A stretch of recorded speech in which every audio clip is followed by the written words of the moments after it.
In this video, we're going to be providing a full tutorial on ElevenLabs, the popular AI text-to-speech generator. We'll be going over all the features ElevenLabs has to offer and how to use them. The first thing we need to do is go to ElevenLabs.io or click the first link in the description. From here, we need to click Sign Up in the top right. We have the option to sign up with Google or a valid email address. I'm going to select Sign Up with Google. Once signed up, you'll need to choose a theme for your account, so we can choose between light and dark. Then click Continue. Then we need to enter our name and date of birth. ElevenLabs will now ask you a series of questions to get to know more about you.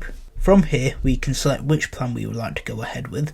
If you want to stick with the free plan, you can select Skip at the bottom. You will now be brought to this page where you can start using ElevenLabs. If we click our profile in the bottom left, we can see the amount of credits we have available. On the free plan, we get 10,000 credits per month, which is enough to test all the features ElevenLabs has to offer. To start generating speech, you need to be on the text-to-speech tab. In the middle is where you will type what you want to be turned into speech. On the right, under voice, we can choose between a variety of different voices that ElevenLabs offers. We can click the play button next to each one to preview it, like so. The thing always happens that you really believe in, and the belief in a thing makes it happen. We can also look at the different voice categories. Once we have picked one that we like, we simply need to select it. On the text side, if we click Add Speaker, this will allow us to add additional speakers. Then if we click the top left of that speaker, we can change the voice.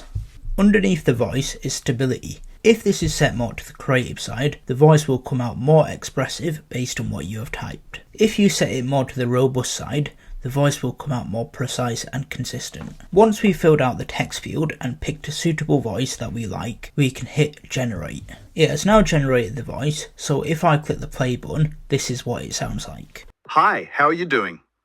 I'm good, thank you. How about you? As you just heard, ElevenLabs changes the tone of the voice based on the context of the text. After each generation, we can see how many credits we have remaining here. Also, if we click the History tab in the top right, it will show us our generation history. That's all we have for this tutorial on ElevenLabs. If you'd like me to make a video exploring all the other features this AI tool has to offer, let me know in the comment section below. If you found this video helpful, don't forget to like and subscribe to the channel, and we'll see you in the next video.